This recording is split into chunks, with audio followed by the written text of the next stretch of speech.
Ministry of Human Resource Development, Shri Ms. Ms. Shobha Mishra Ghosh, Assistant Secretary General FICCI, Mr. Manish Jain, Co-Chairman FICCI Arise and Co-Founder, Professor Vinita Paul, Emeritus, Ambedkar University Delhi.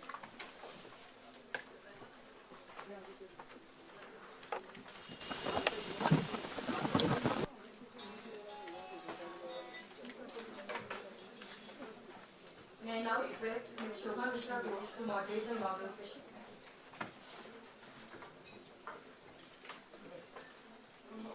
Thank you, Sabri. A very warm good morning and a warm welcome to this very interesting seminar on reimagining preschool education. Shri Anil Swarup, Secretary School Education and Literacy, MHRD Government of India.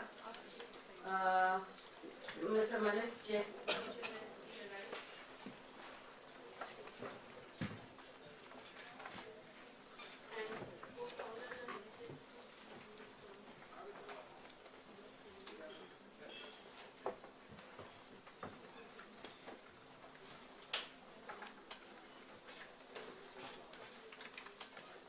And Professor Vinita Kaur, Professor Emeritus, Ambedkar University Delhi. Honorable dignitaries, experts, speakers, ladies and gentlemen. It gives me immense pleasure today to invite all of you for this seminar on reimagining preschool education. And as we were talking a little while before, that it feels as if we have come 360 degrees. As an industry chamber, almost 15 years back, we started and focusing on education, and of course, because higher education directly interacts with the industry, so we started with the focus on higher education. Almost 15 years later, today, when we are talking about preschool, it gives me immense pleasure that we are now focusing on continuum of education. A few years back, about 3 to 4 years back, we started focusing on school education, and we set up the FICCI Arise, which is Alliance for Reimagining School Education, of which Manit is the co-chair, and Mr. Prabhat Jain is the chairman, the founder of Pathway Schools. And we have another co-chairman, Mr. Naga Prasad from Hyderabad. This alliance advocates for for defining norms for standards and transparency, augmenting quality for 21st century readiness, policy advocacy, and facilitating capacity building and access. The alliance also focuses on progressive policy that will bring the private school education with the public school education in an endeavor to actually provide quality universal education to our children. There have been some befitting outcomes from this alliance, and I think the two of the most critical outcome has been to come up with a model code for private education, school education, which several states like Uttar Pradesh, Andhra Pradesh, and other states have emulated. We were able to also impact upon the Gujarat, School Education Act.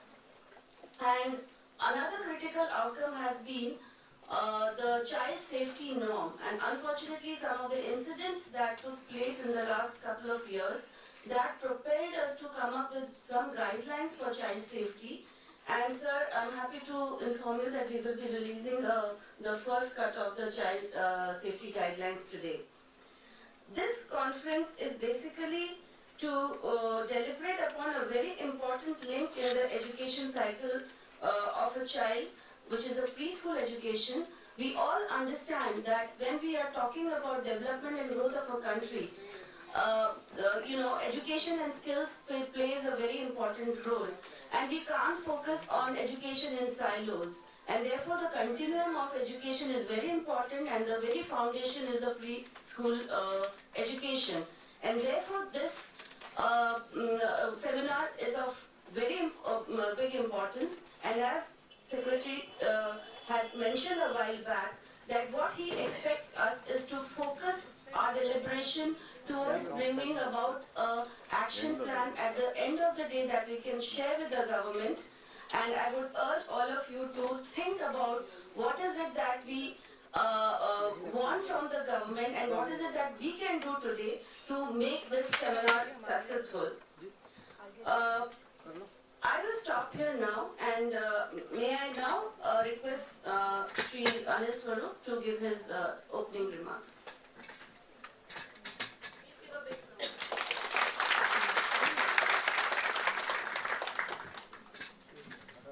Very good morning to all of you. I had not even imagined preschool education, nor been asked to reimagine preschool education. I'm glad we are all sitting here to find out how preschool could become meaningful in our country. I think it is for the first time that the government has recognized the fact that school has to be treated as a continuum.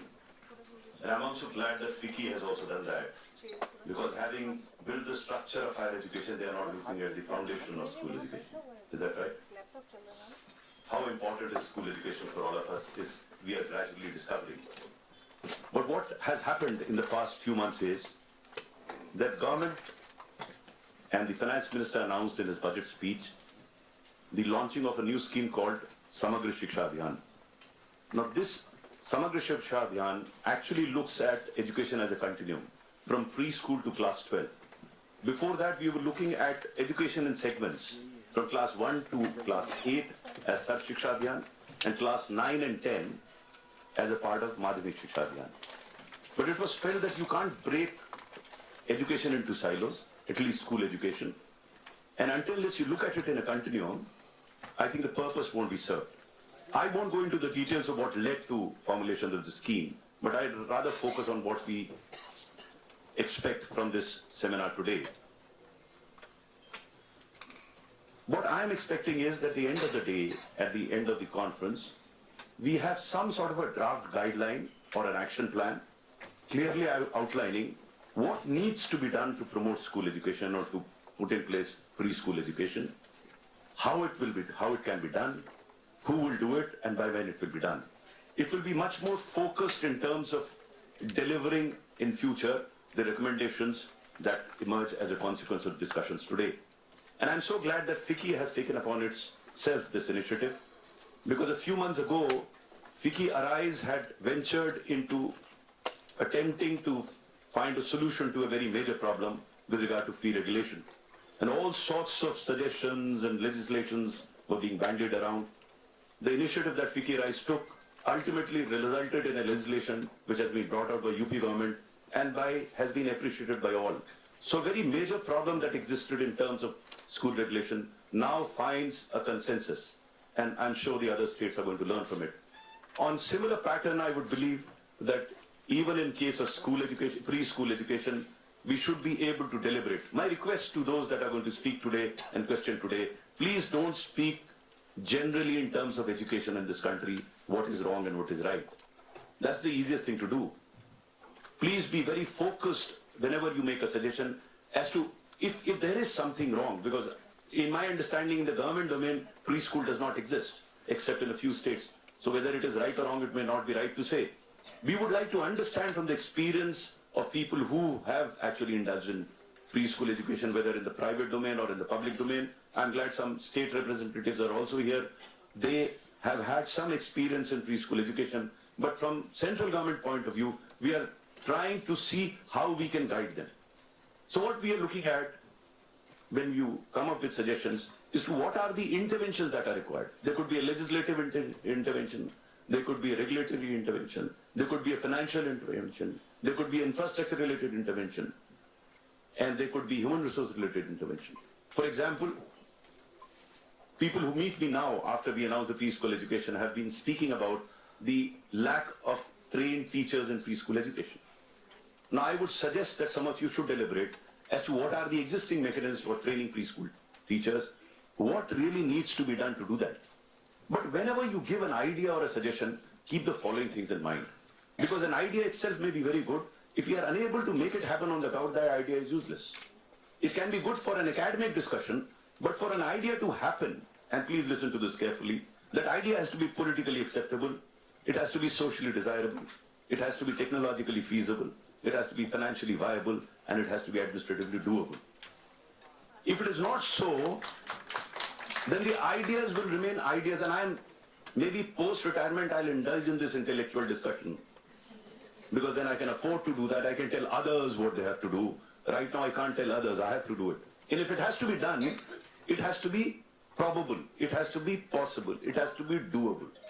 So whenever you give us suggestions, and not only here and elsewhere, I mean, that is what perhaps we lack in this country, that everyone seems to have an idea, but no one seems to have an idea how to make that idea happen on the ground.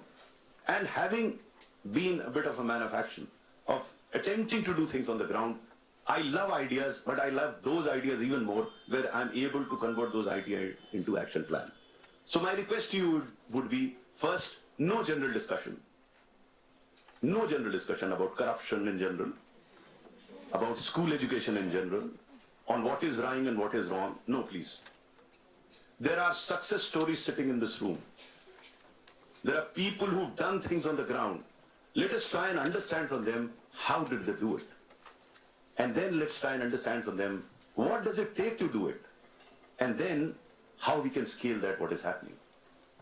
So I'm sure most of you have left your offices, schools, and come here for a deliberation.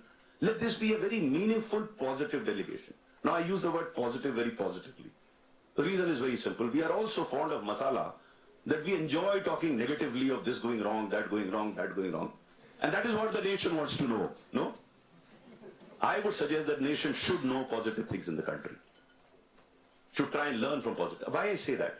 Because in this short discussion that I was having with some of you sitting there, I discovered so much is already available. So much good work is already happening. There are performers here. Can we learn from them? Can we understand from them? Please indulge in that. Think positively, talk positively, come up with positive suggestions. I assure you from the government side that we will take every possible action. I think FICCI Arise will tell you, when they were deliberating on that legislation, we were aggressively involved in ensuring that not only that draft came up, but also to see that the state government came up with that legislation. We followed it up. So we believe in following up on the hard work that you do today. And I would suggest, let this discussion not end today. If at the end of the day, like you did in case of the legislation, if you can formulate a small group of 4, 5, 6 persons who we can interact with more intensively. You know, sometimes we'd like to understand as to what and how it needs to be done. As I jokingly and perhaps seriously keep telling people, I was perhaps the most uneducated civil servant to have been made school education secretary. So I require to learn a lot. I'm still learning. So that group will help me understand. Probably my forte is to make things happen, but you will help me to understand the nuances of it. And finally, before I conclude, I'm a great believer in public-private partnership. The problems that we face at whether preschool or school education are so humongous that I don't think either the public or the private can solve these problems. And moreover, my understanding is, and my 38-year experience in civil service makes me believe that volume or the size can come from the government, but the quality will come from the private sector, and private sector will never be able to scale. How about the two coming together?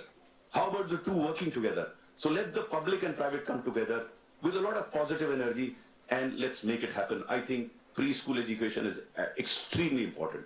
Researchers have revealed very clearly that what gets formulated in the first few years of a child, he or she is the child ultimately.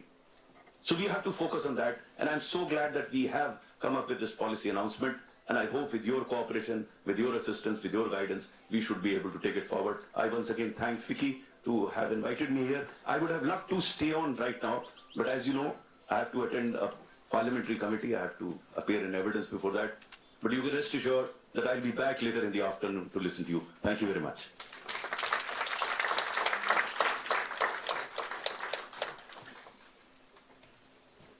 Thank you, sir, for that very dynamic and visionary address. As always, your dynamism and your enthusiasm and excitement is so infectious. I'm sure all of us sitting over here are pretty energized to take forward our discussions today. Before I invite you, Manit, may I also introduce a creative artist that we have amongst us today, Mr. Rohit Soni. Rohit, can I ask you to, you can have a look back at the back of the room. He's a visual harvesting illustrator from the Doodle Kit project. He will be creating a graphical representation of the entire event, and we hope to see a beautiful creation on his canvas here today. So may I now request Manit Jain, co-chair FICCI Arise, to set the context for this workshop.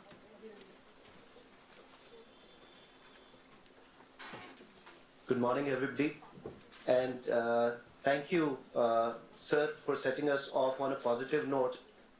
In fact, when I met sir about a month ago, and he floated the idea of creating guidelines collaboratively with the private sector, with FICCI taking the lead in this initiative, I thought it was a brilliant opportunity to put together something that is actionable. And as I started researching on this, it was a great learning experience. The last 1 month, I've met some incredible people in this space, some that I had known previously and some that I found out had done some brilliant work in this space. People from the, Sonal from the Early Childhood Association, and through her the thoughts of Dr. Swati Popat, Dr. Vanita Kaul, who was formerly with the Ambedkar University, running the course on early childhood education. She had earlier also been associated with us, mentoring us. And again, she's done some extraordinary work in this space.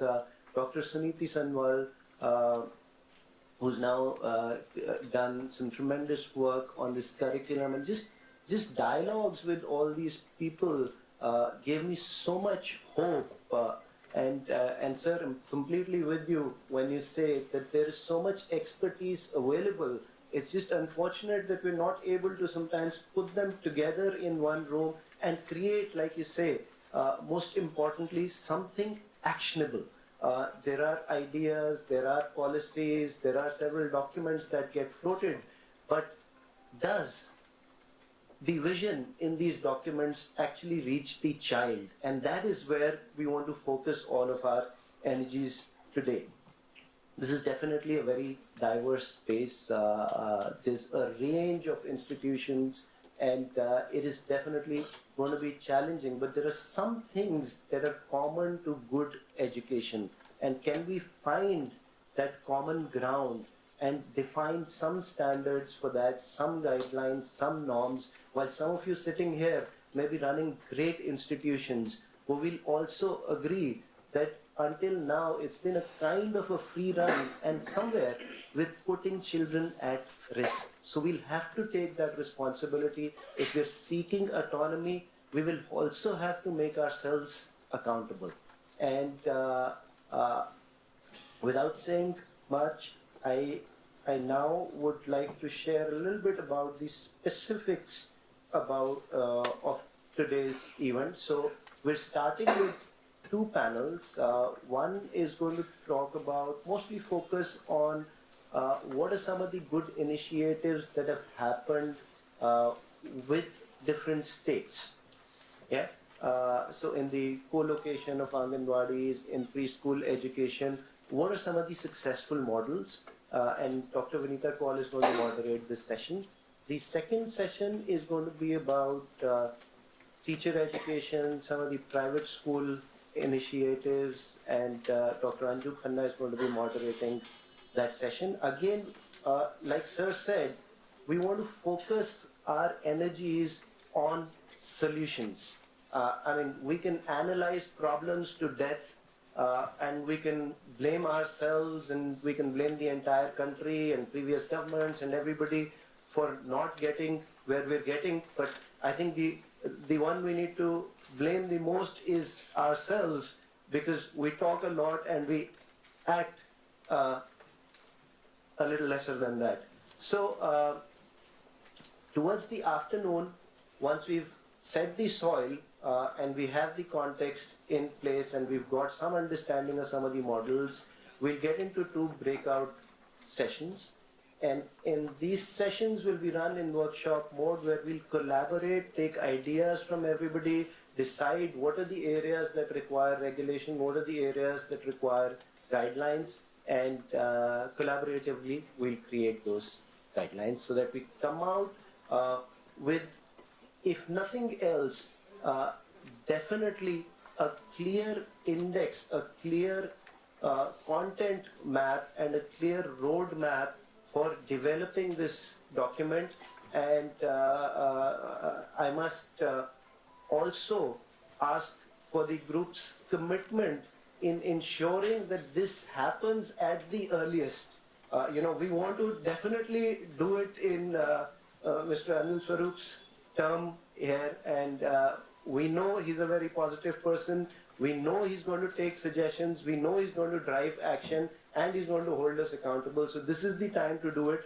Please come forward and share your suggestions openly, and let us really come out with something today at the end of the day. Thank you so much for coming.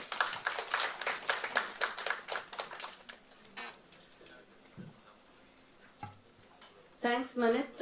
As always, I must admit, sir, that Manit as a co-chair is a real boon for FICCI Arise, because his commitment and his sense of involvement in school education is tremendous, and it's rare to see. So thank you so much for that very interesting talk. Mr. Swaroop has to leave, as he has mentioned, and he'll be joining back with us in the afternoon, sir. So thank you so much for being here, and please give a big round of applause.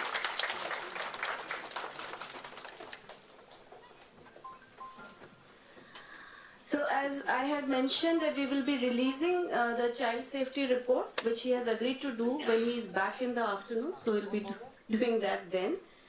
So moving forward, may I now invite Professor Vanita Kaur, Professor Emeritus, Ambedkar University Delhi, to deliver the keynote address.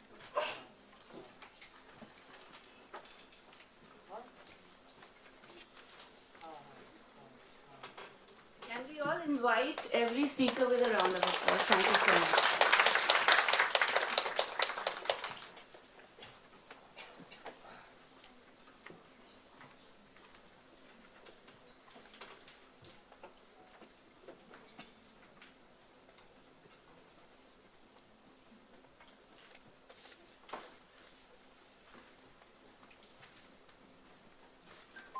Good morning to all of you, and very, very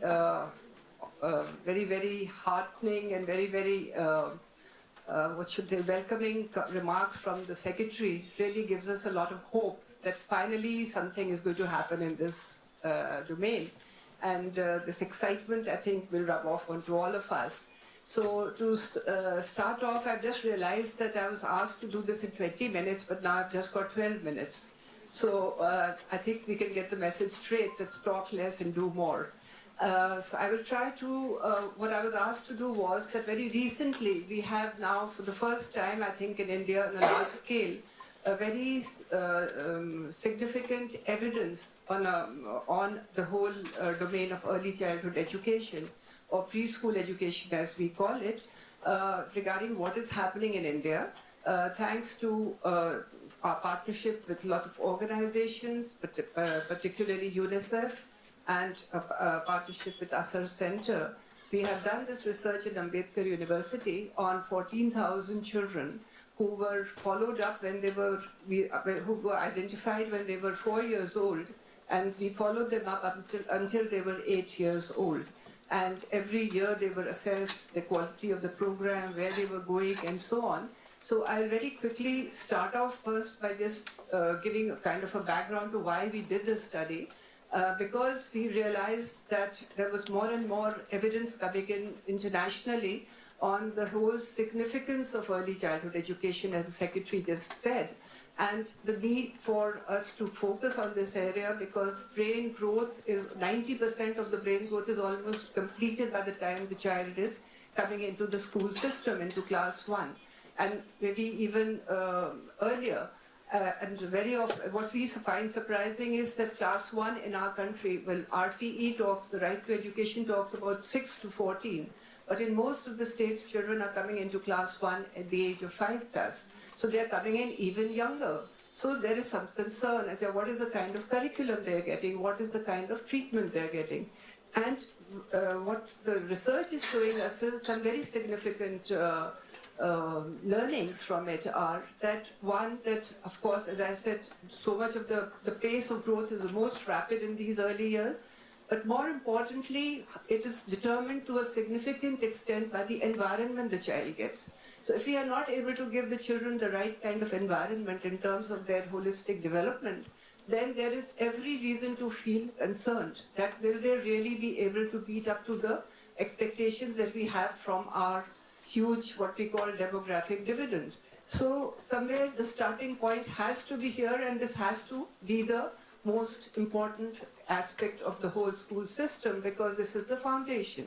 As I was abused that the secretary said the FICCI started with higher education and realized that they need to come to preschool education, because perhaps they realized that the structure of higher education was faltering because the foundation was weak. So somewhere I think it is very important to come back and really look at this in a very, very focused manner. So one aspect is that the environment is very critical.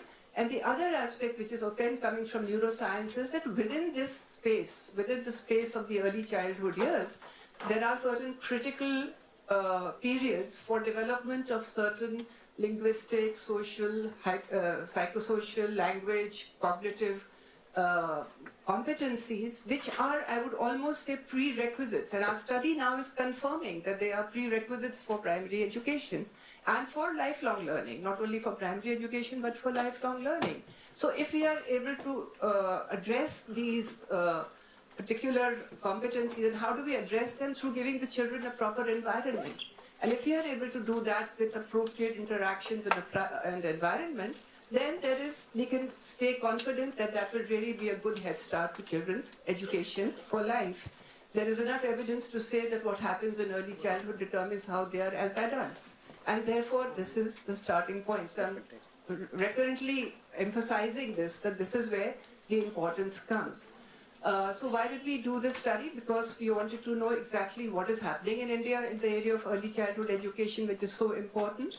We had very little information at that time, 6 years back, 7 years back. So we wanted to know, where are the children? Are they in preschools? Are they in primary schools? Are they at home? Where are they? Are they ready for school? We talked about school readiness. Are they ready for school in terms of cognitive, language, social readiness?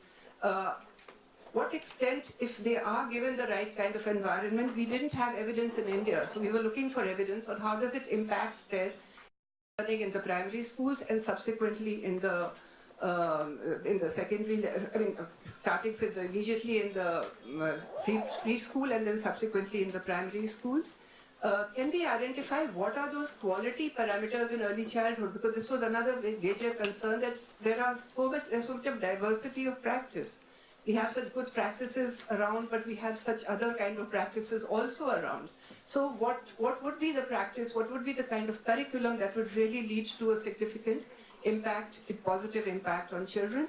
And also, what are the other factors other than the curriculum which really impact children's school readiness? So that was the main focus of the study. As I said, we did it in 3 states. I will not go into the details of it because I don't have the time. Largely, I'll quickly run through the presentation for you. What was very heartening was that in India, and I can assure you that this is not in every country, so I think we should take pride in this, that in India we have, every village has at least one Anganwadi, which is supposed to be a preschool, in addition to its other functions. But at least we have that facility, so we should make the most of it. That was a very good fight. Every village that we had visited was definitely having that. But alongside also there was huge privatization. And I forgot to mention that this was entirely a rural sample. And even there is a lot of population of the private sector, even in the remotest of rural areas. But there are state-wise variations. What we found in terms of children, where are the children? Where are they participating? This was in terms of provision, but where are they participating? So we found that almost 80% of our sample was actually participating in preschool. We didn't have that kind of data. If you look at the official data, it talks about 30% or 40%. But in our sample, at least in these 3 states, which was Assam, Telangana and Rajasthan, we found almost 80% on an average participating. What was very much a matter of concern was that when we say participating, it was not necessarily that 4 to 6-year-olds were participating. There were 4-year-olds sitting as underage children, not necessarily in preschools, but they were sitting in primary schools. And there were also older children sitting in preschool. So there was no age-wise kind of participation in terms of the appropriate programs. And non-participation of children was only found in Rajasthan out of these 3 states. What we, again, as I said, found very, very much a matter of concern, but also a learning, which I think I'll pick up as a very major recommendation, which I hope will come from this, this forum, was that when we look at the ages of these children and when we followed up these children, we found, as I said, that if you see the red bars, then you will see that those red bars indicate the variation in the 3 states. In Assam, we found children staying on in preschool for a very long time. And in Rajasthan and Telangana, they had already moved to the primary schools. So the same age children, if you see a 4-year-old, there is no guarantee that that 4-year-old is sitting in a preschool. The child could be in a preschool in Assam, could be in a primary school in Rajasthan, and maybe so in Telangana. So, and we found 8-year-olds, as I said, in Assam sitting even in the preschools. So when we talk about curriculum particularly, when we say that age-appropriate curriculum and every grade has to have a defined curriculum, we are somewhere missing the point that children are not really necessarily age-wise found in every class, and therefore there must be more flexibility in the curriculum in the foundational years to be able to allow for this kind of fluidity in the child population. Of course, we found, as I said, a lot of private school participation, but what was the most significant concern was that neither the government, and I'm sorry to say neither the private, and I would also like to say that these were not necessarily private high-end schools, some of which are getting represented here. These were private, what we call affordable private schools, that whole sector. And neither in the Anganwadis nor in the primary schools, obviously because they don't focus on preschool, and nor in the private schools did we find what we consider as a collective is developmentally appropriate curriculum. This was a matter of significant concern. If you look at this, I don't know if you can see it from there, you see that there is a huge, it goes in that order. So there was a lot of time in Anganwadis on no activities. Nothing was happening by way of preschool education. And there was a huge amount of time spent on formal teaching of the 3 Rs. That means reading, writing, arithmetic. But largely by rote was being taught across the board, particularly in the private schools, across the board. We did not find the significant matter of concern is when we talk about pedagogy in preschool, we talk about play-based pedagogy. I'm sure all of you here must be the convergent lot who talk about play-based pedagogy. And we found not a single incident. We did a full day observations in each of these schools or preschools where our children were going. We did not find even a trace of play anyway, because it was all teaching, teaching, teaching on the blackboard and teaching of the alphabets and numbers. So this was a matter of real concern. As you would see further down the line are all the developmentally appropriate practices like storytelling, free and guided conversation, rhymes and action songs, or age-appropriate cognitive and language activities. There was very little incidence of that. We also took some good practices into our sample, and there we found some of this happening. Then we followed up these children wherever they were going. So we wanted to see, okay, in preschool this happens, but what happens when they go into the primary school? So what kind of early education programs, early education curriculum they are getting in classes 1, 2, and 3? And we found that there was not much of a change. As we keep saying, the preschool becomes a downward extension of the primary. And ultimately, I would like to say that I think even the primary needs to change. Even the primary needs to become more developmentally appropriate, which is not there. So at the moment, the primary is not developmentally appropriate and preschool is emulating that. So that is the scenario. These are just some of the pictures that we have. some good practices that came out, because those I think we can build into the action plan, into the guidelines, was that every good practice that we included in our sample as an organization, we found that they had a very strong teacher support and mentoring system. It was not just a one-shot training and teachers are trained. There was a very close mentoring system. Excuse me, I just...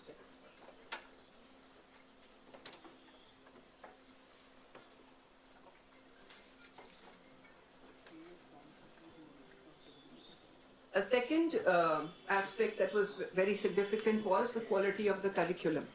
The curriculum that really led to more significant school readiness in children was age and developmentally appropriate, was focused on concepts. It was not focused on outcomes. It was focused on concepts, processes, cognitive and language, and a lot of social and language environment, experiential learning, and very little of rote memorization. And there was a planned balance of free and guided activities. So there was a lot of component of free activities, which we now are told by neuroscientists also, that these lead to what we call development of executive functions, such as self-regulation and working memory and perseverance on tasks and so on. So the free play activities are very significant, and in our larger sample we found none of it.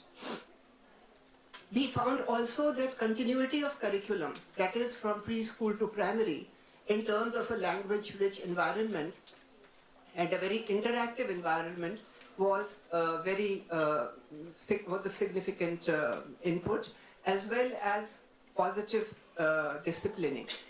Unfortunately, we found a lot of corporal punishment in the school for these little children as a disciplining measure, and that was something that was very adverse to the this problem. Then there was also a very strong linkage between the preschool and the parents and community, because parents, this is a partnership which we have to focus on. We looked at school readiness in terms of our children ready for school when they're coming into class 1 at the age of 5 years.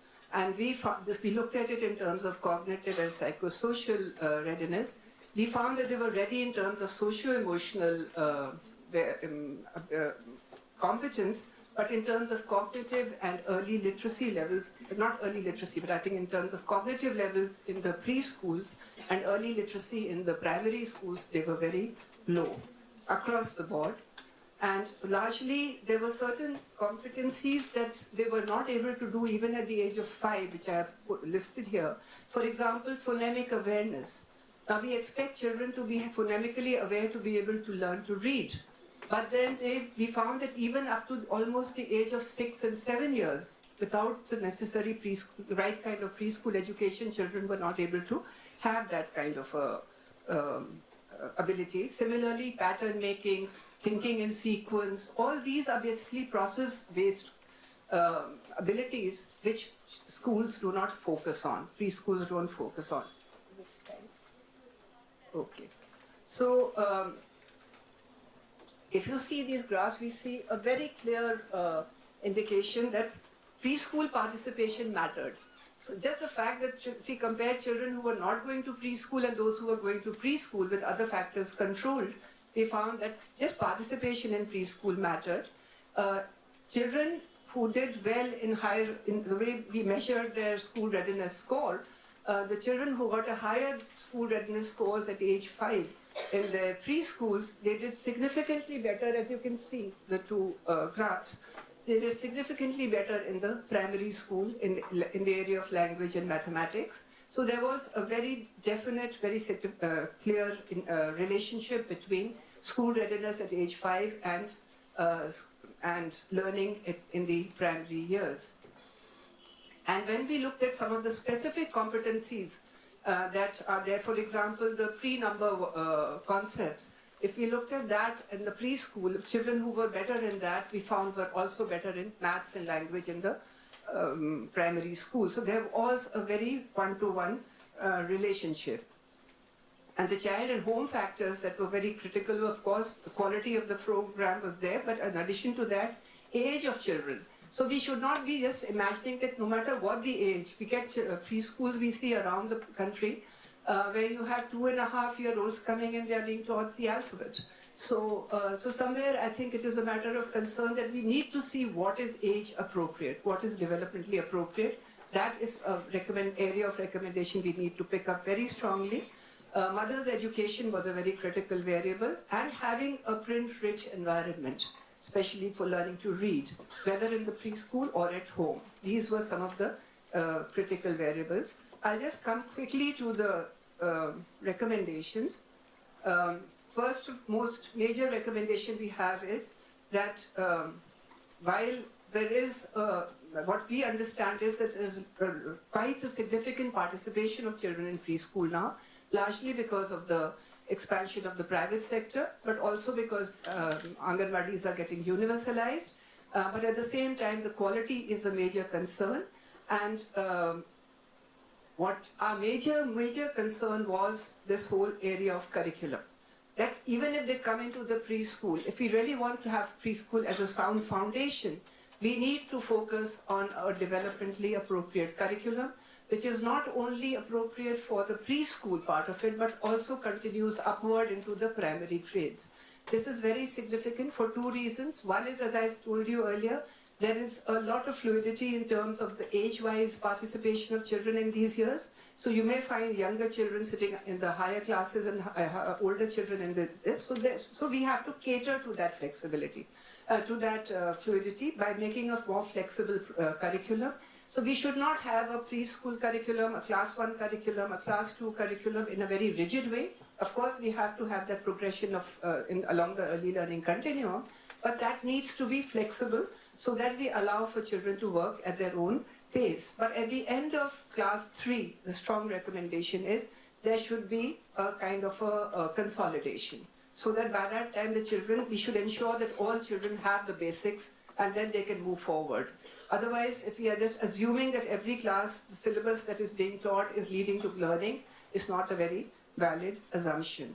So the curriculum is a major area where we need to really look at. NCERT is working on this at the preschool level. They also started work on the preschool come primary. I hope that that will be reverted to, and we will be able to have a more integrated curriculum. The whole aspect of,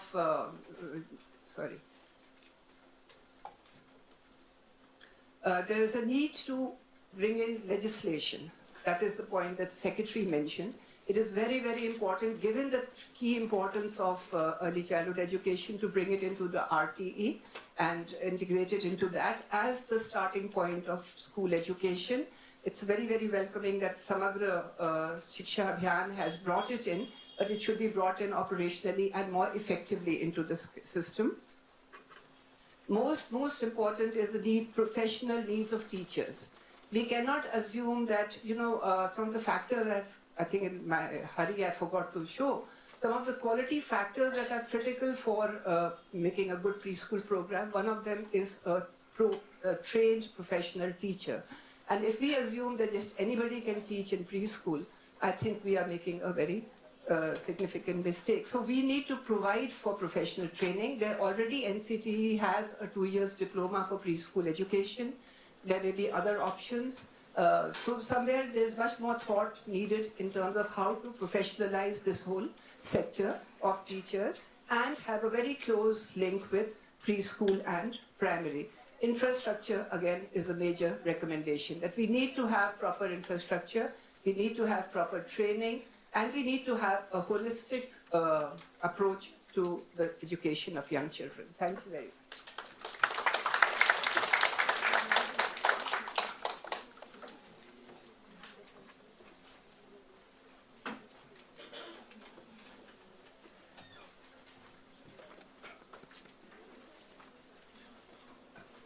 So thank you, Professor Kaul, for sharing some valuable findings from your study on early childhood care and education. Ladies and gentlemen, we have had some very good participation today. So this room is seeming a bit small for this. So we are just shifting into a bigger room, which is on the 3rd floor. Sorry for this, but request all of you to please move on to the 3rd floor. This is 2nd floor. The commission room on the 3rd floor is for this. Thank you so much.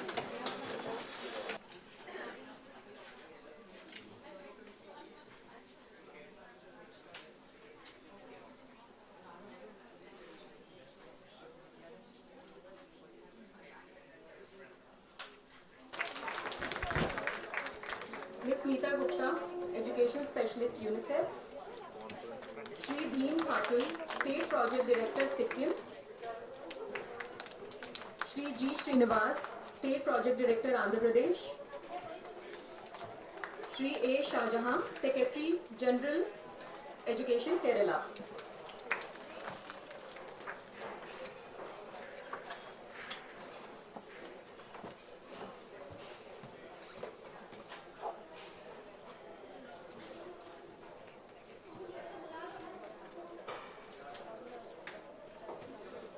Request Professor Kaul to take over the panel as moderator.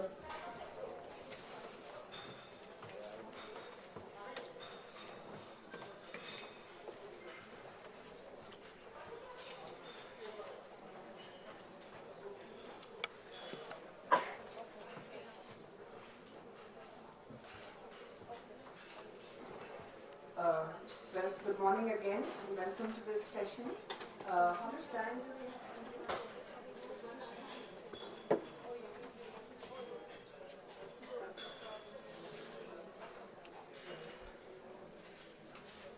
Okay, so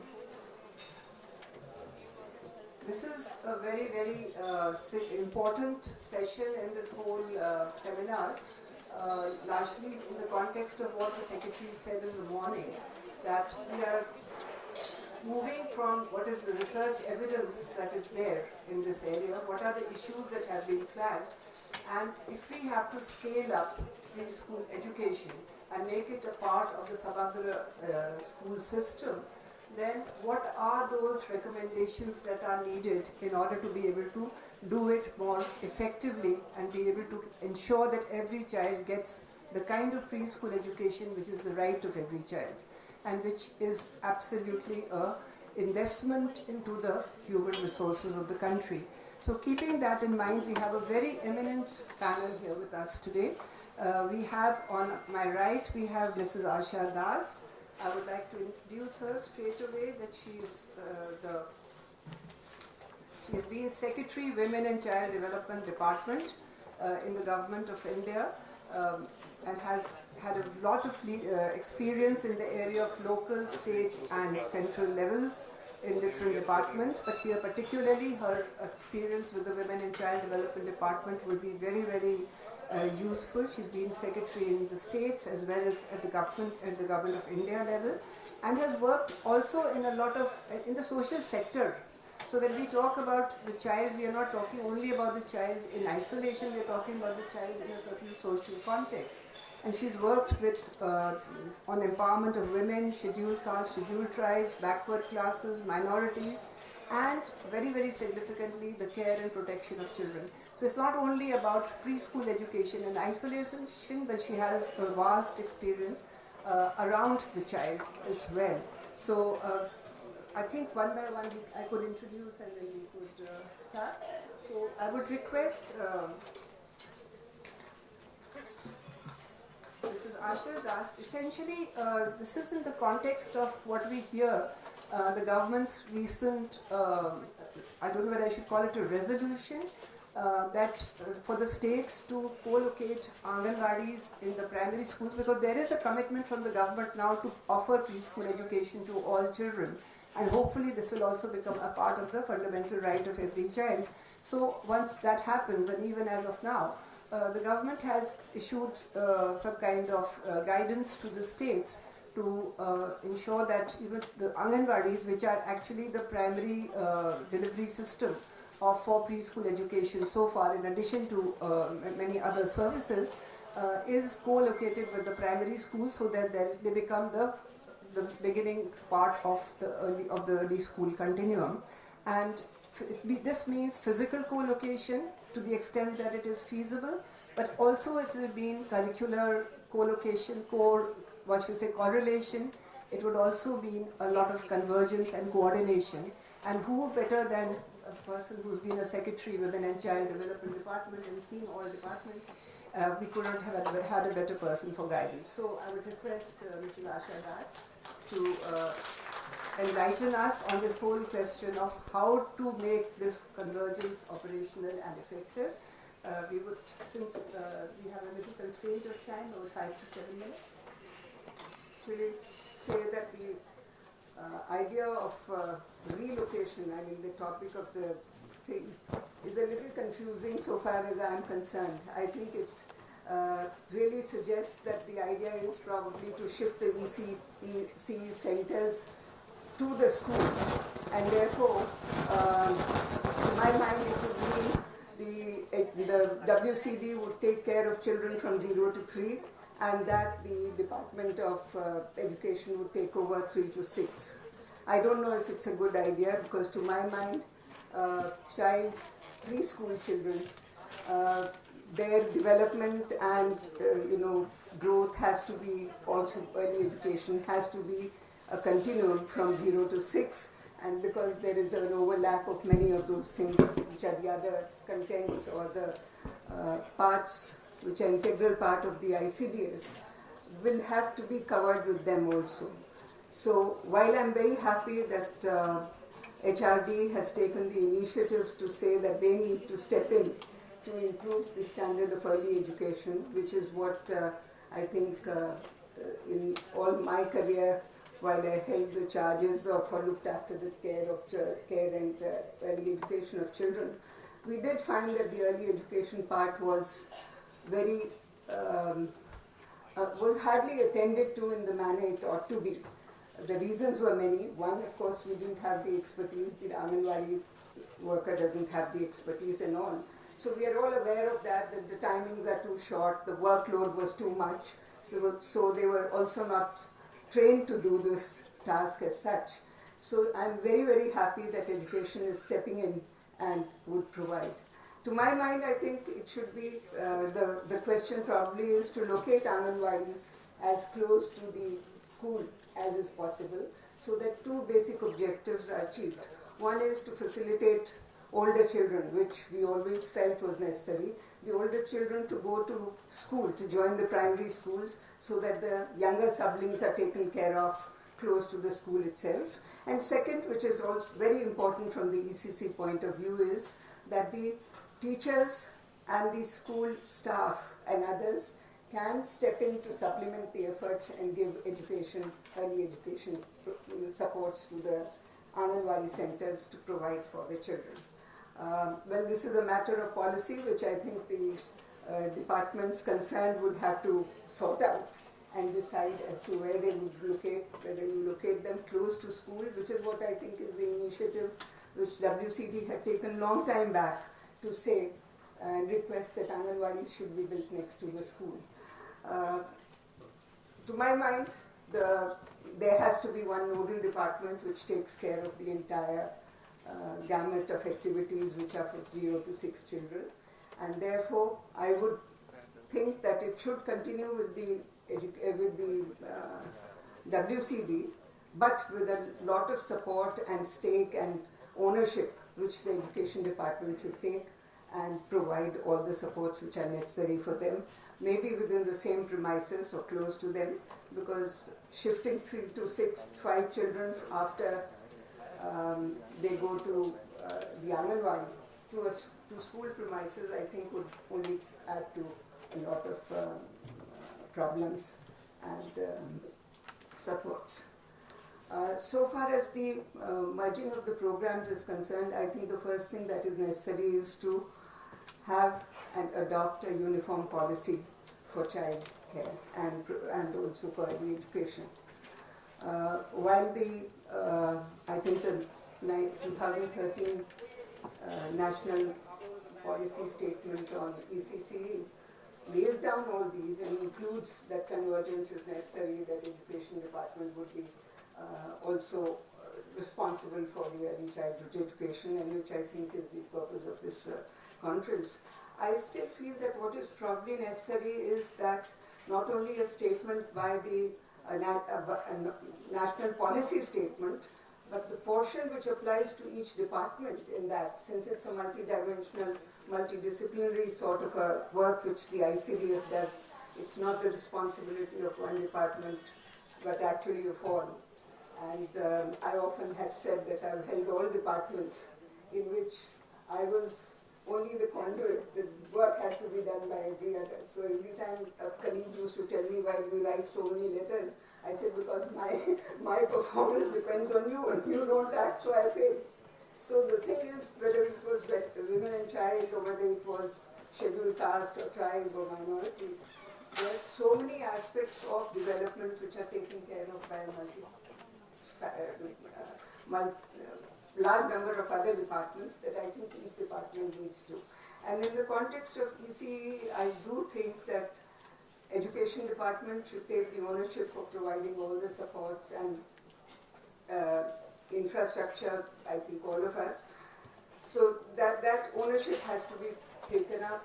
The provision of services have to be given. The teachers, they should provide curriculum, everything that goes with it for ensuring quality and implementation of the early childhood should be owned by every department. I also feel that ECC, what we contemplate under the Act, is also provision of adequate space and infrastructure, which is missing totally. We've been taking up steps by and by, but I think it's time that it is all provided in the policy statement. So even in the national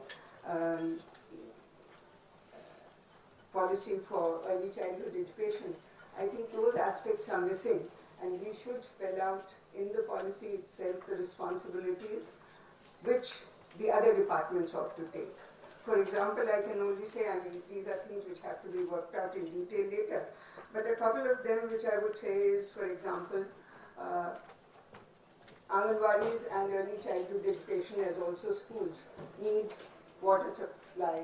They need proper adequate space and buildings to support and carry on the programs.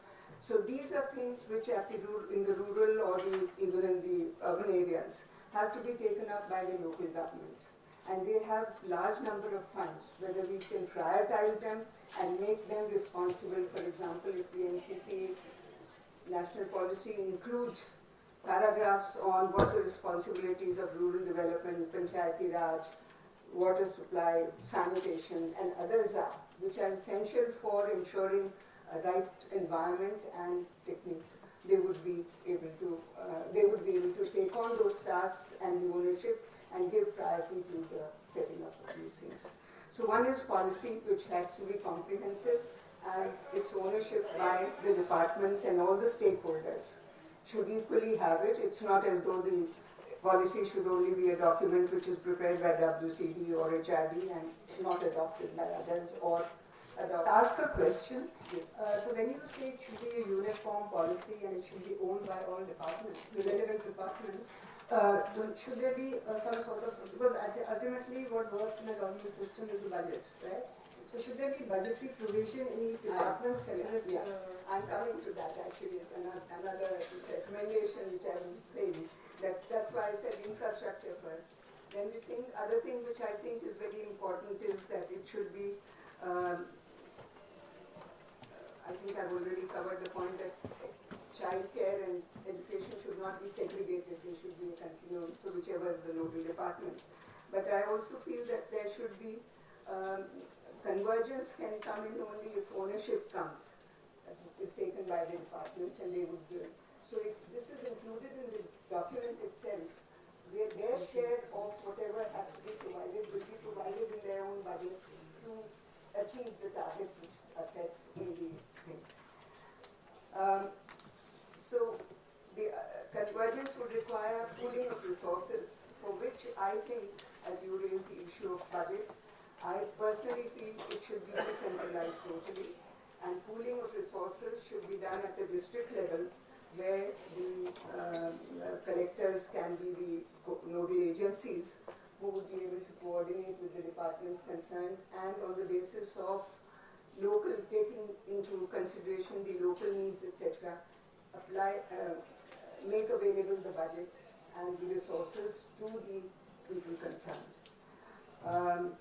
I also felt that in the policy we need to make sure that uniform policy would ensure that whichever department has these, for example, there are so many other ministries like tribal, when I was secretary, tribal affairs, minorities, backward classes, everything was included in the one ministry. So we were able to, spread across to all these divisions and all their facilities that these certain things will become priority and they'll be taken over.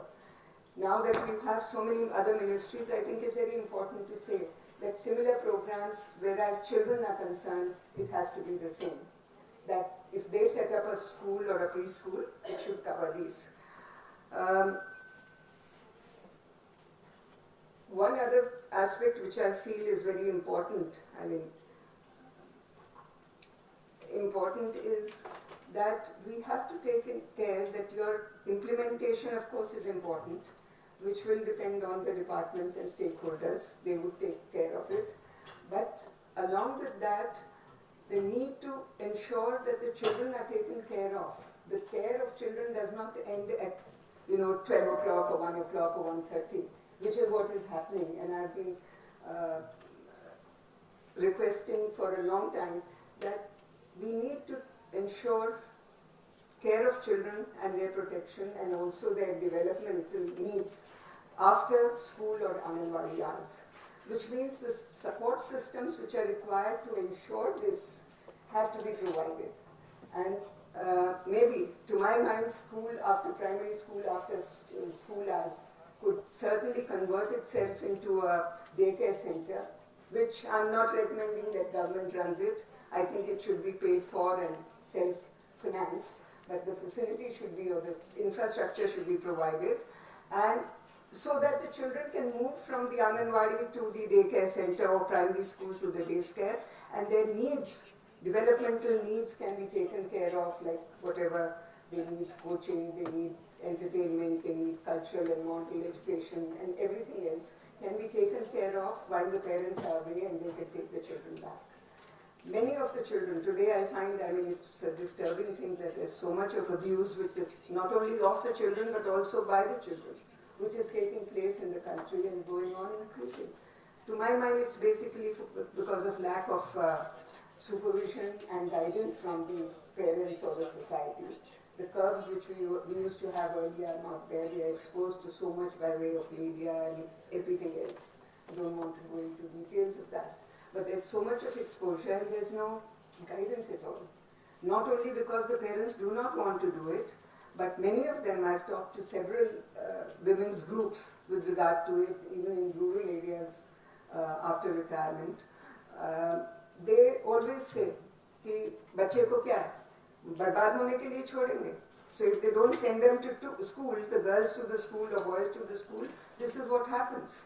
So we have to, and they are not, they think that giving the child food after they come back from school is adequate. That the child can go, after that वो खेलने जाता है, पढ़ लेता है, या जो करता है, पढ़ाई पे नहीं देख सकते. They don't have the competence or the time to do it. So I think it's very necessary that the government and other private schools also provide for support systems, adequate, which can be by way of daycare centers all across the country. I think they are as important in rural areas as anywhere else. The WCD and our social welfare ministries have been running creches and daycare, but they are hardly adequate. They don't perform. They are not properly staffed. They are not. They don't have the funds and the wherewithal also. I think it's been more in the name. And I certainly feel that it's not a thing which government can run. It should be something which should come from the private sector on a self-financing basis, because anybody who works ought to pay for the parents and for the children and their care also. I think that's about all for the present. Thank you. Thank you very much, Mrs. Das. I think that was very, very valuable points that come up. I'm sure the people who are going to be putting together a plan will have definitely noted. I have. So I think this has been very practical and very operational recommendations are coming out of this. I would now Mrs. Meeta Gupta. She is the education specialist in the UNICEF, an old colleague of mine. So she is also a very, very useful resource to this panel. She has 22 years of experience in the field of education and gender development. She has been in UNICEF for 14 years in Indonesia in the areas of education and early childhood development. She has huge experience. She's worked internationally across the world, and primarily in this part of the world. She's done, I think, more of her experiences in this part of the world. And she's leading the UNICEF's program in the areas of early childhood education and mainstreaming of out-of-school children. So, Meeta, the question that I would like to ask you is that on the one hand, there are certain sort of support mechanisms that Mrs. Das has just talked about, support policies and provisions which would help to facilitate the convergence at the different levels of management and implementation.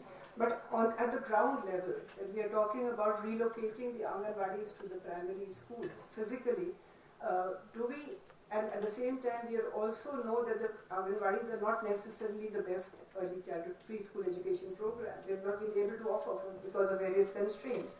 So how do we suddenly convert this, what is known as a nutrition center, into what the ICDS document calls a vibrant preschool education center? What all would be the inputs you think that the states will need to be able to ensure to really make this convergence a success? So, I think the question, that you're asking in terms of this conversion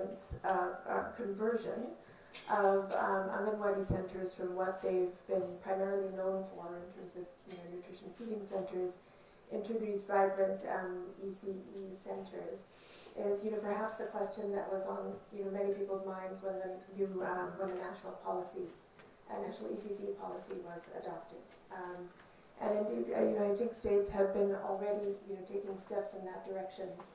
Although we, all know that there's still a long way to go in this area, and states are at different, levels of progress.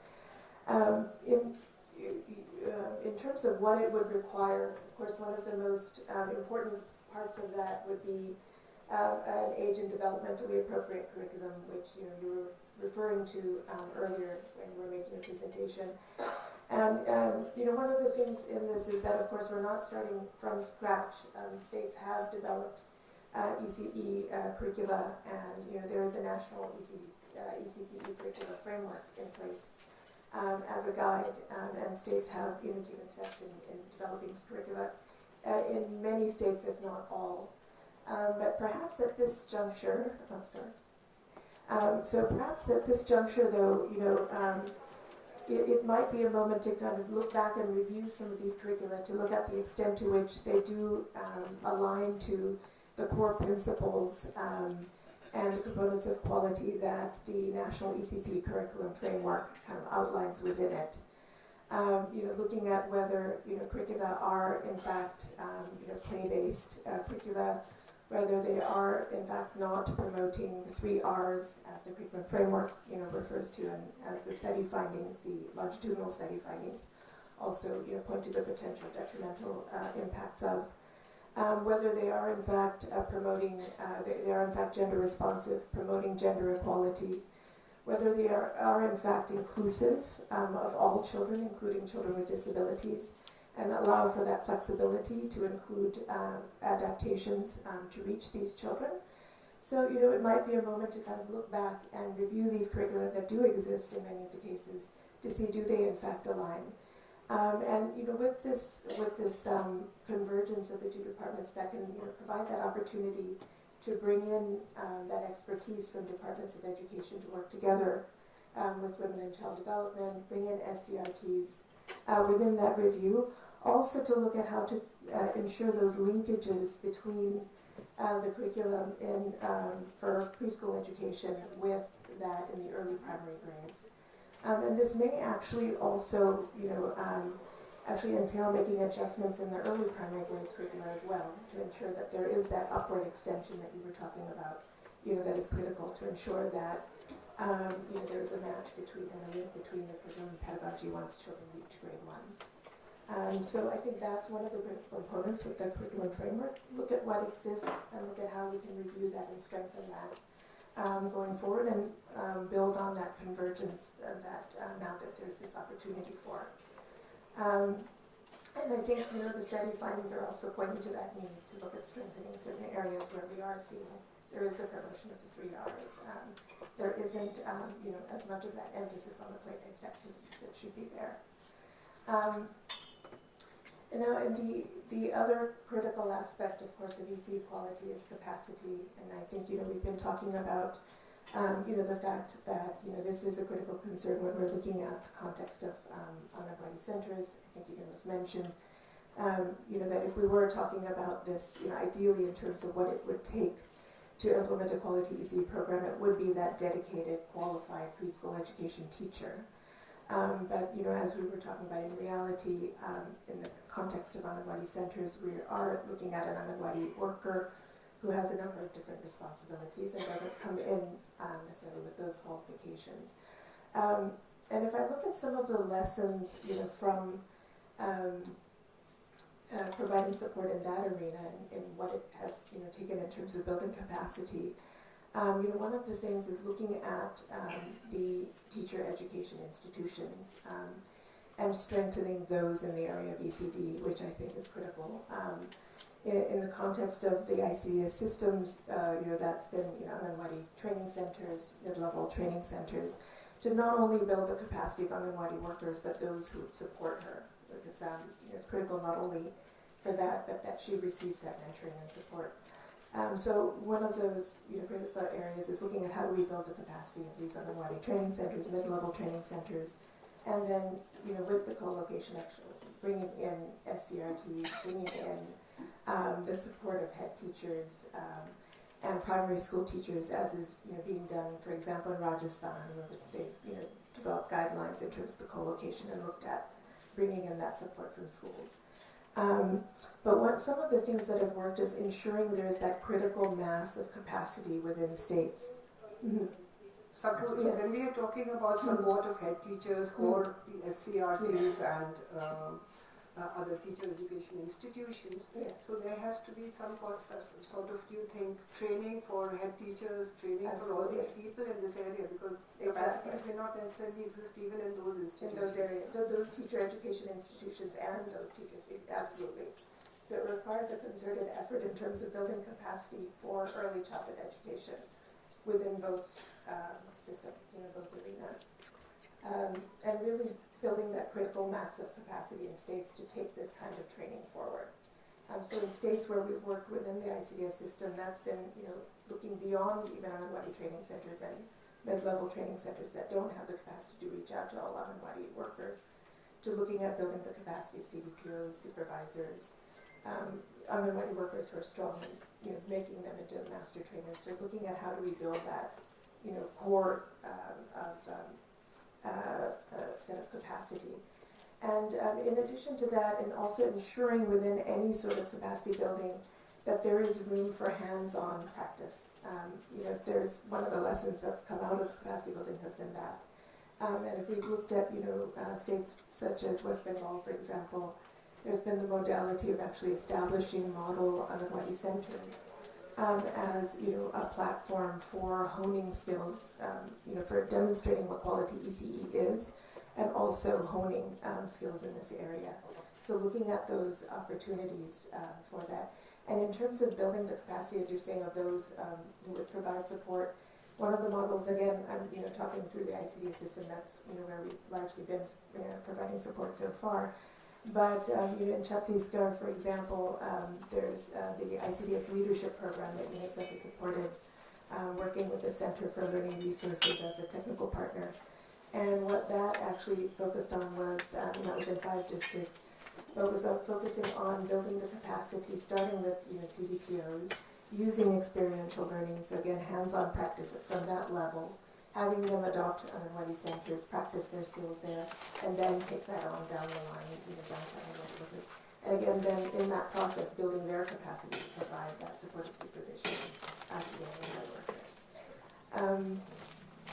So apart from all of this, actually, if I can just go back, when I was talking about the curriculum review, one of the things I actually wanted to mention just to also give some, examples of some resources that are out there. Of course, there's the National Curriculum Framework, but there's also the Early Learning and Development Standards that actually CECED Ambedkar University had, led the development of, and UNICEF has supported the development of the Early Learning and Development Standards for 3 to 6 year olds that outlines what they know, should know and be able to do across different developmental domains in those age groups. And that can be an important guide in any sort of process of curriculum development as well as review. So I do want to mention that as a principal resource. Now, in terms of EC equality, we've talked about the fact that you need to have that age and developmentally appropriate curriculum, as well as the capacity to transact that curriculum. But of course, the other important part of that is monitoring, and we've talked a little bit about monitoring and regulation, and also having assessment mechanisms in place. And this is another important area that needs attention, that this really needs to be done in a systematic manner. And there are some tools that exist within ICDS. There were assessment cards that were developed.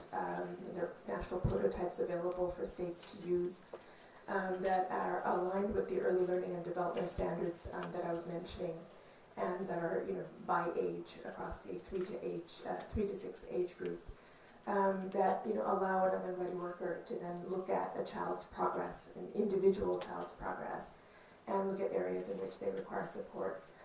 So some of these formative assessment are required, but need to be done systematically, and also again that's another area of capacity development, so that these are not just exercises of filling out forms and just leaving them there, but looking at how to utilize this to actually inform classroom practice and addressing the needs of children. Okay, and I just wanted to mention, so the other part of that is also looking at practical tools for monitoring program quality.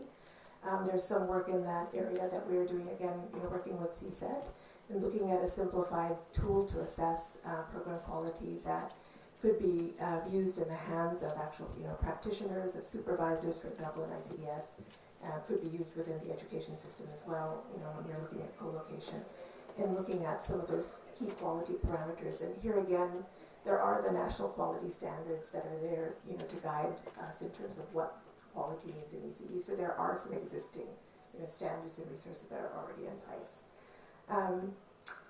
And maybe just lastly, the one thing I just wanted to talk about that actually links in with what was just mentioned a bit earlier, is that one part of this is looking at what happens in the center, but the other part, as was being mentioned, a child is there for about 3 to 4 hours, and beyond that, the child is in the care of their parents or caregivers.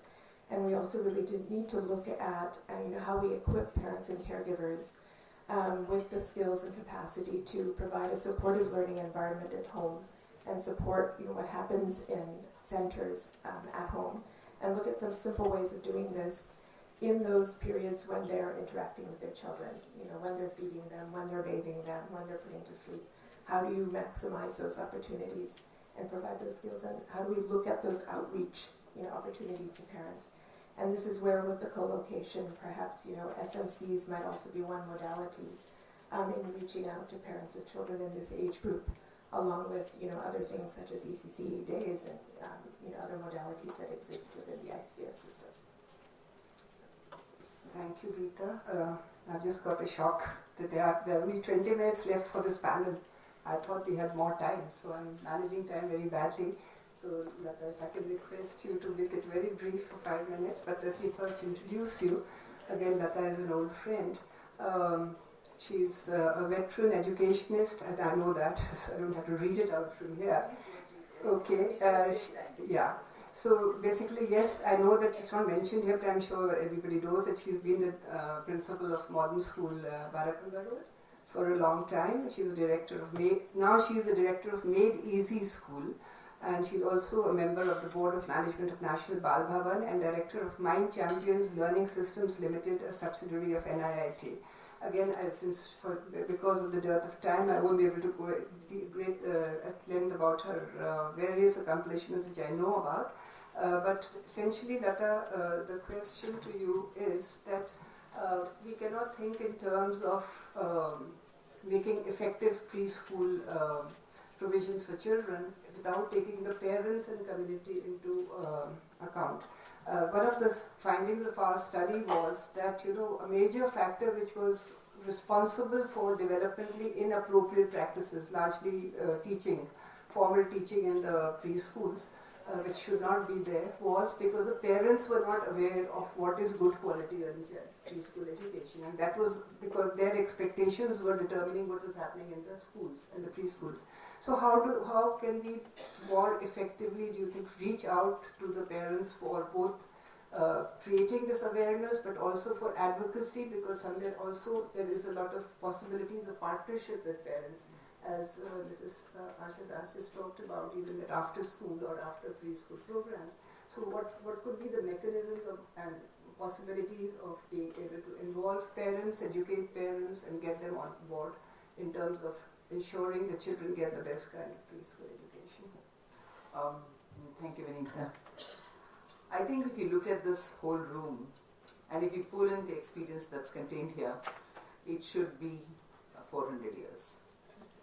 The second thing I'm looking at is there anyone here who represents the Anganwadi? Have you invited anybody here who represents the Anganwadi, as in a teacher or the district, the panchayat, anybody? The stage people. Okay.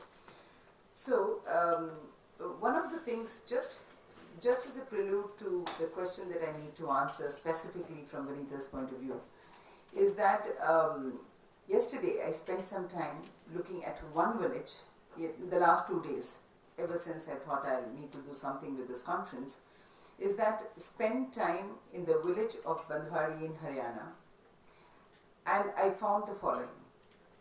Very quickly, if I were to mention, there are 3 areas based on which I set my observations over a sheet. The first one being the infrastructure, both internal and external. Secondly, the journey that any individual child goes through or the stakeholders go through. Third, what could be the recommendations that would not just deal with minor reformations which are short-lived, but look at transforming the system as transformations. Obviously, a lot can be said about how the policy needs to work, how the 3 basic ministries, because as we are touching this, we are not even looking at inclusion. I mean, I'm sure everybody is, but how inclusion works. Therefore, how do these 3 ministries, the Ministry of Social Welfare, the Ministry of Women and Child Development, the MHRD, needs to sit together to evolve programs across the entire education program, not just parts of it.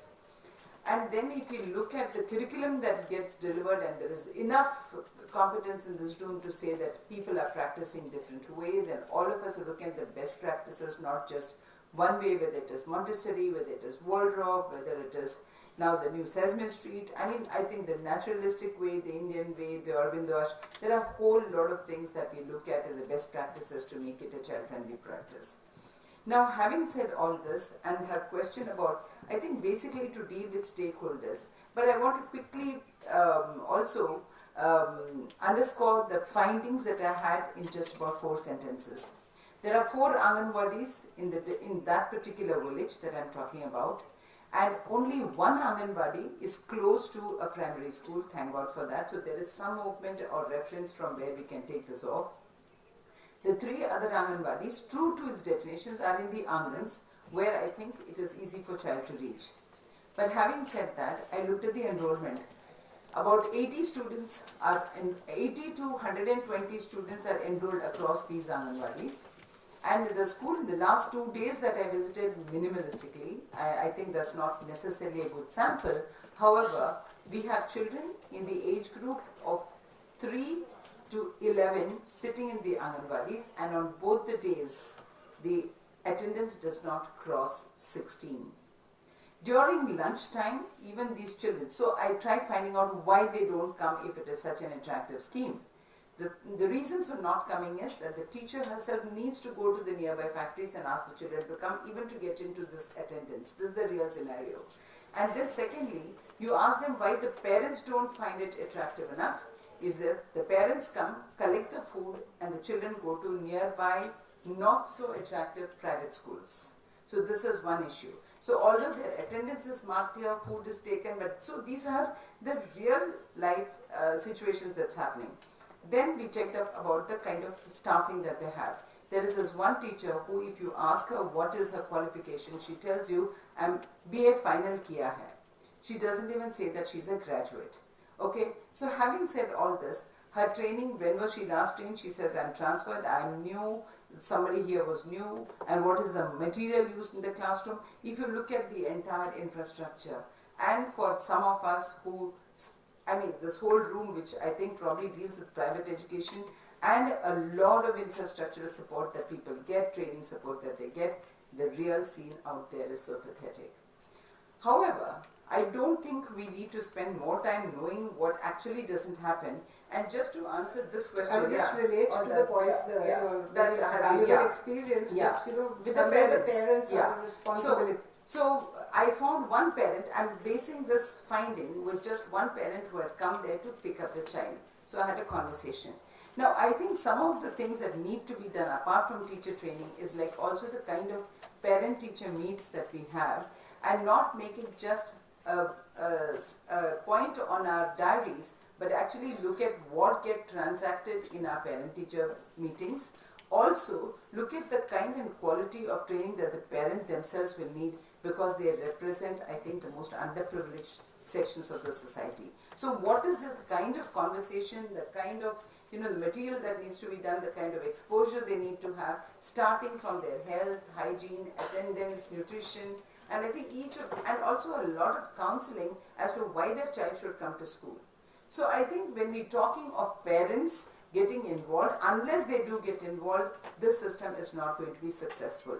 So I think right in the beginning of the session, or when they come in for admissions, which happens around the year, is what we know, that parents need to be told that these are the days on which they will come. They will also spend time in the school.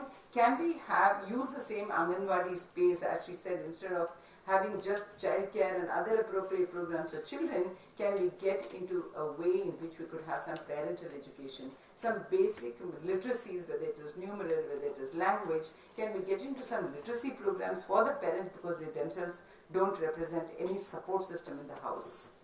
Also, when we look at the food part of it, can we advise nutrition so that the children can come back next day, not just to collect the food that's offered here, but also the kind of food that the children need to have at home, in order that these are good practices in the house as well.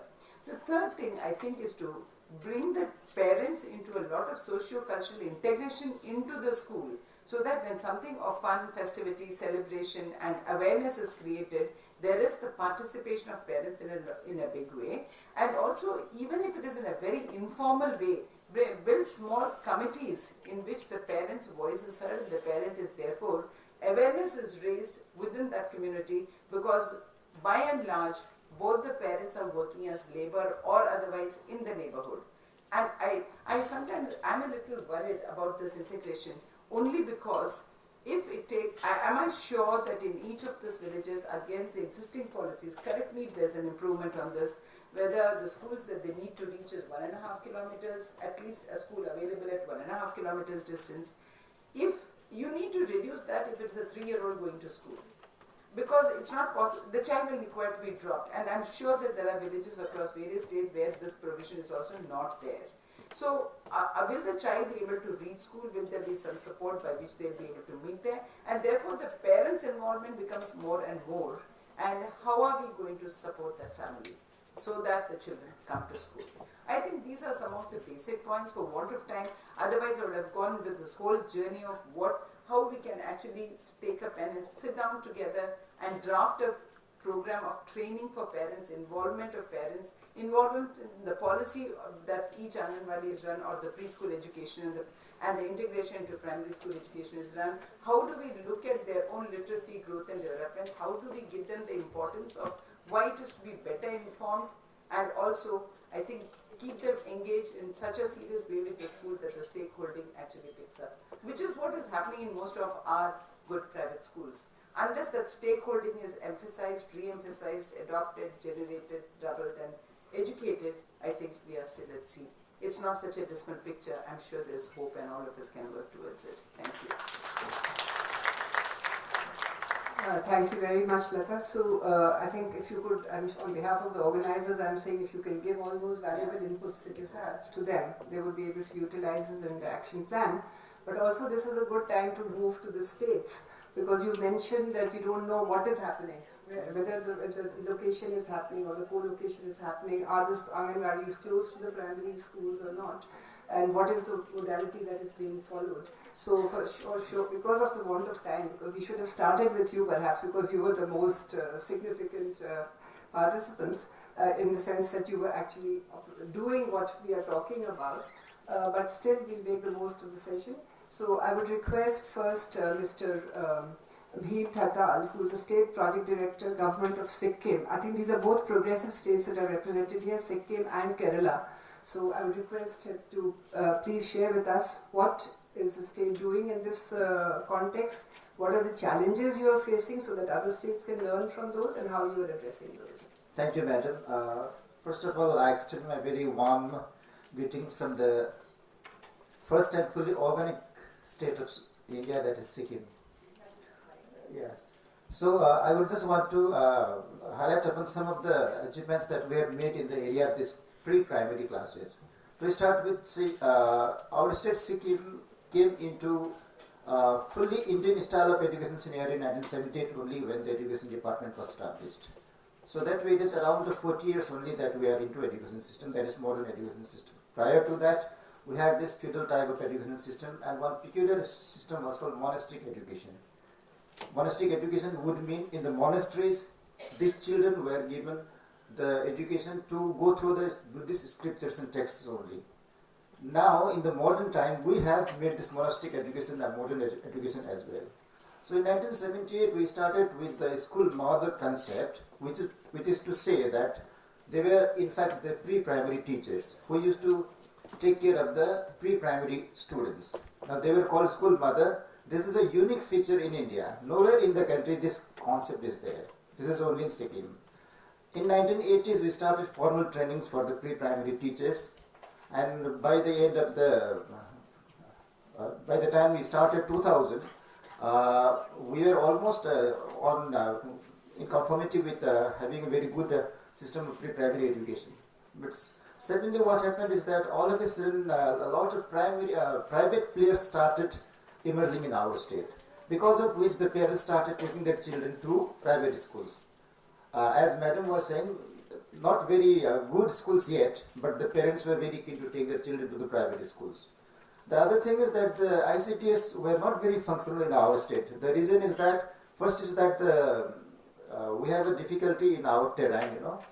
You have to climb up, we have to climb down, and within the specified area we don't have much schools, nor we have family as well. So it is very difficult to get the children. Today we have only 1,308 primary, ICT centers, where around 8,000 students only are enrolled. And as madam said, they are enrolled there just for the sake of registration, and then they will switch over to the nearest private school, not even the government schools.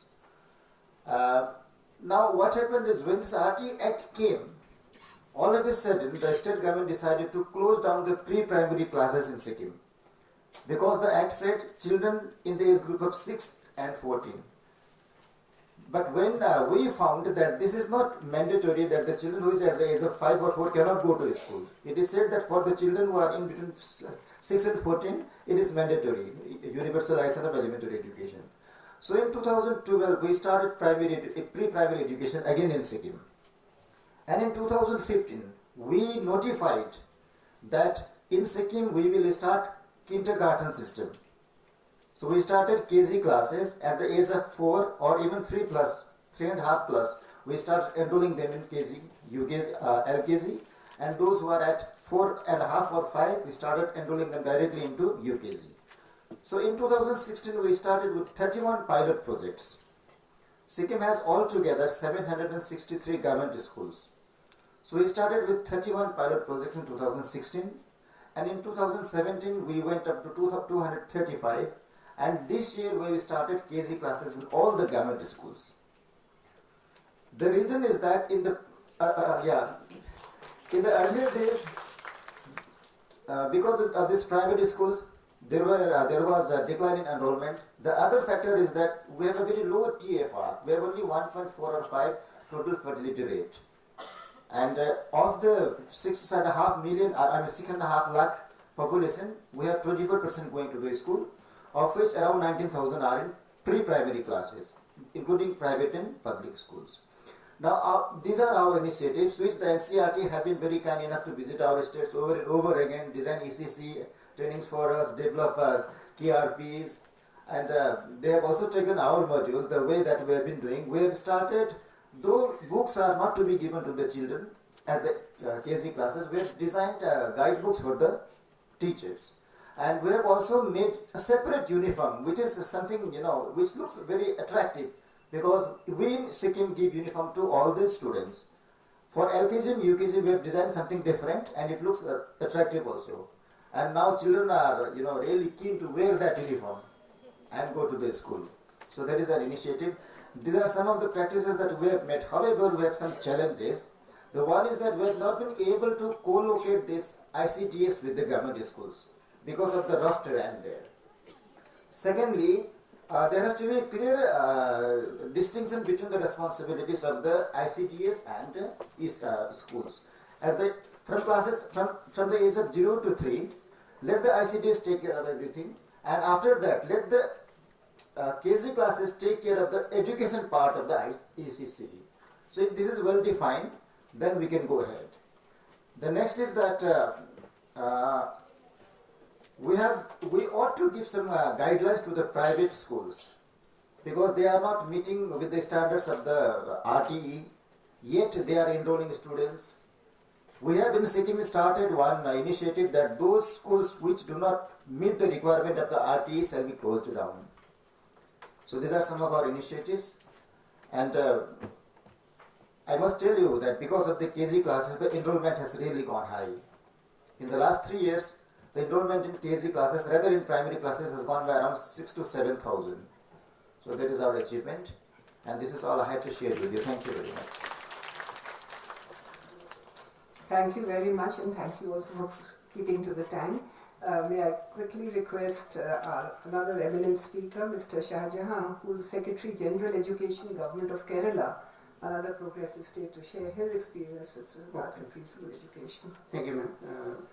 In Kerala, we have about 50,000 preschool institutions, 33,000 Anganwadi centers, and institutions run by private agencies and social welfare board and other agencies like creche run by the social welfare board and the private institutions, Anganwadi centers, preschools attached to government schools and private schools, and KG schools, exclusive KG schools, and bud schools for inclusive education, and pre-primary schools allotted to government and aided schools. These are the different types of different categories of schools. Preschools are run in the school sector in the state. To regulate them, state government notified, government issued a government order with specific conditions along with the preschool curriculum. This is the document we published in 2014, in which we mentioned about it. There's a lot of things mentioned here, but I will read out only some specific words. Important conditions, criteria to be followed for recognition of a preschool. This is not implemented in letter and spirit. This is in 2014. The conditions were the institution should protect the rights of the children and follow the constitutional statutes fully. The land area, building and mechanisms stipulated in the law appended to the curriculum should be ensured. Local language or mother tongue should be adopted as the medium of instruction. The teacher ratio should be 1:15. The institution should include all and should give consideration to children with special needs. The infrastructural facilities should be arranged in a hindrance-free and child-friendly manner. The institution should be open for inspection by the delegated officials. Children's age for admission should be fixed between 3 and 6. Preschool centers should not be used for any purpose other than education. The institution, this is a debatable issue, since Anganwadi centers, they are offering many services other than education. So this is to be amended. The institution which gets a recognition should be registered in the local self-government lawfully. It should hand over the documents on demand for monitoring and analysis of the condition of the children. They should fill up and keep all documents and registers as directed by the government.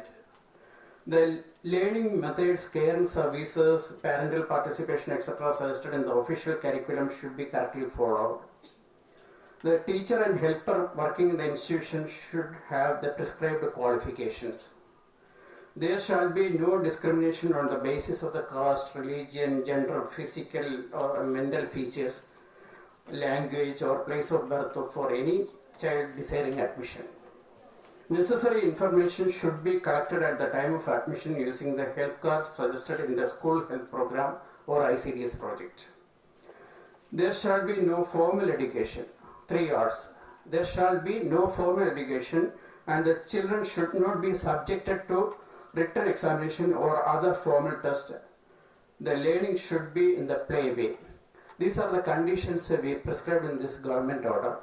This is applicable to all preschools in this state. But in 2016, Kerala Child Rights Commission, in association with CECED, Tata Institute of Social Science and UNICEF, done a study. The executive summary, some parts of the executive summary I will read out. ECCE is required to be provided to all children from the age of 3 till they join school, and it is popularly termed preschool or pre-primary education. In Kerala, there are innumerable institutions, the details are there. No approval is required from any authority to start an institution for pre-primary education, and neither is there any uniform curriculum or standards fixed for providing such education by any service provider. The qualifications and quality of teaching in these centers are also varied. There are some others who do not pay adequate attention to the school readiness for the school readiness of their children.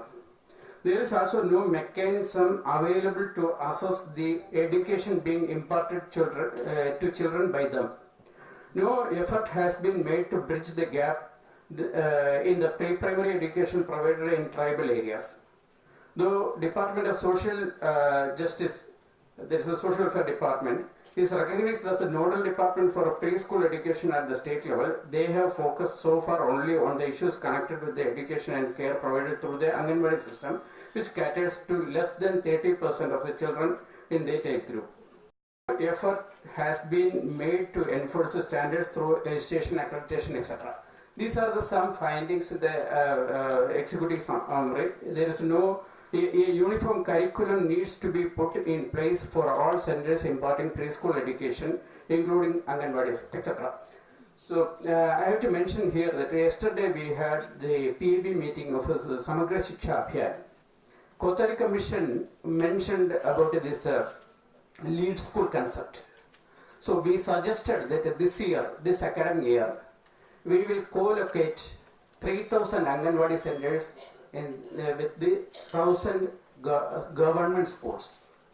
So our idea is that in the vicinity of a government school, as Madam was mentioning about this walkable distance criteria and the Right to Education Act.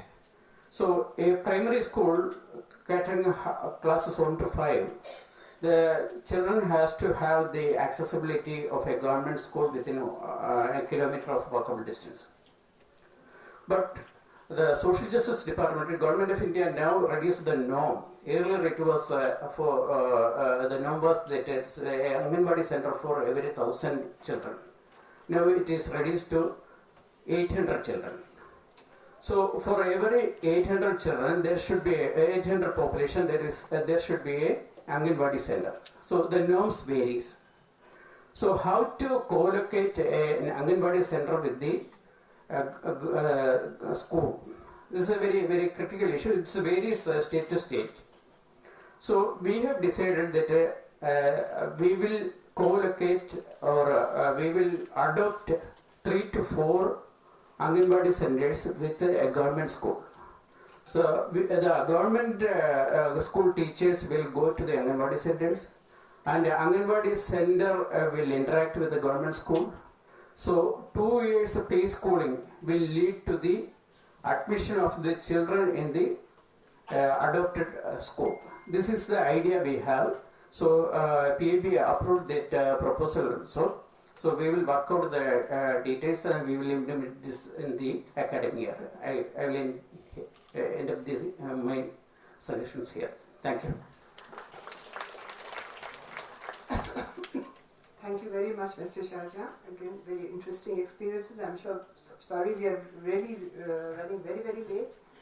We have Ms. Shama from Jammu, from the Government Department of Women and Child. Department of Education from the Government of Jammu and Kashmir. Can I request you, she has some best practice to share, so I think we should end on a note of optimism. So, but in just 2 minutes, I don't know if you can do that, but I would request. I'm representing J&K. So, state government started this kindergarten initiative in 2016. As Sir shared the experience that these Anganwadi centers are not functional in our state, and if they are functional also, they are not working properly. All these problems we were also facing. So what the state government did was it created a committee which studied the problem that we are facing. What is the basic problem that is coming in this education system? We found so many points. That is that basic is not clear. The child comes to our government schools in first standard.